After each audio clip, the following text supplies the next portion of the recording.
इन मौके ते सभ खां पहिरीं डॉक्टर गुलाम मुस्तफ़ा सोलंकी खे तमामु घणियूं दिलि जी गहराइयुनि सां वाधायूं, जंहिं ॿियनि किताबनि जो ॿारहं अदब में इज़ाफ़ो करे जेको इहो तासिर कयो आहे त असांजो ॿारनि जो अदब ज़वाल जो शिकार थिए पियो, सो इहा ॻाल्हि इन इहे 10 किताब ॾेई ग़लति साबित कई आहे।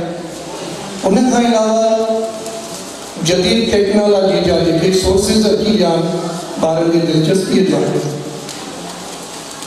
अहिड़े माहौल में 10 किताब ॾियणु इहा इंतिहाई ख़ुशआमद ॻाल्हि आहे। अॼु जंहिं किताब ते तबसरे जे लाइ मूंखे घुरायो हुयो उहो किताबु आहे, नालो आहे ज़िंदगीअ जो मजमूओ। ही मजमूओ 80 सुफ़्हनि ते 13 कहाणियुनि ते मुश्तमिल हिन किताब जे बैक टाइटल ते रोशन शेख जा वीचार वंडियल आहिनि।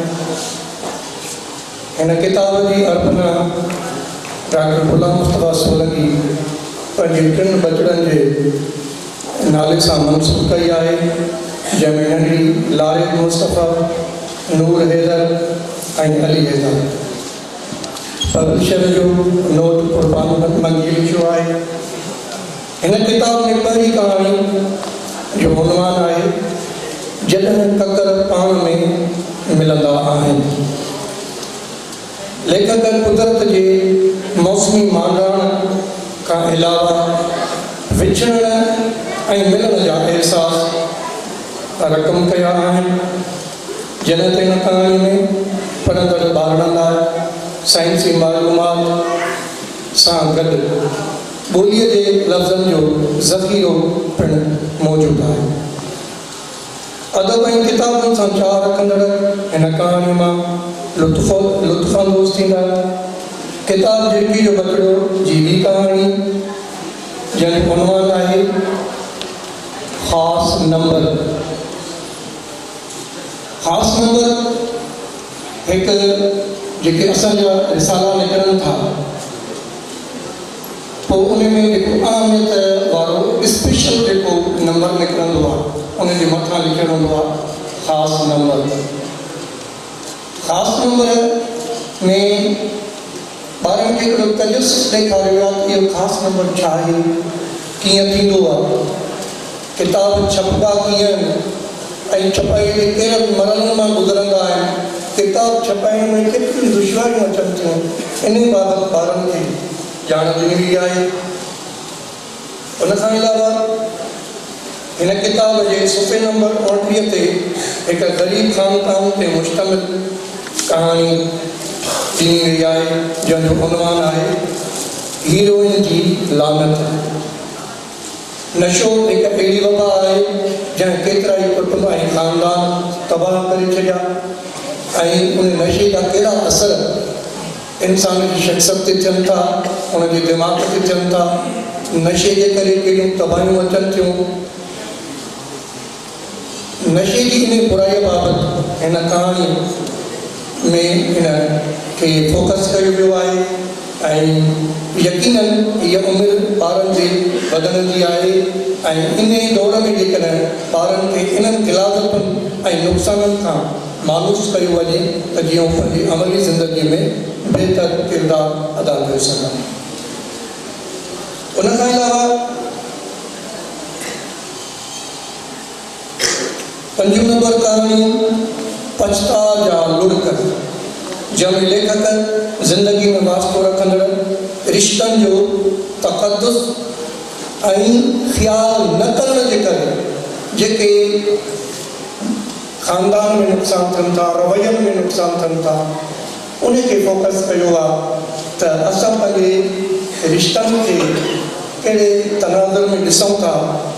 वॾनि जो अदब, नंढनि सां प्यारु, पाड़े वारनि सां प्यारु, पंहिंजे घर में पंहिंजा फ़र्ज़ कहिड़ा आहिनि, इन्हनि नंढियुनि नंढियुनि बारीक ॻाल्हियुनि सां ॿारनि खे रोशनास करायो वियो आहे त पंहिंजे अंदर जी शख़्सियत जी हू तामीर कीअं करे सघनि।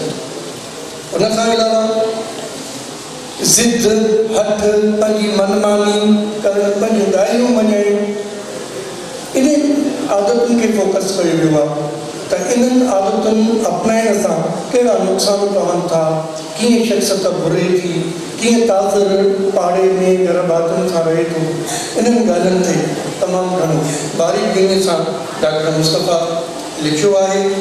उन खां अलावा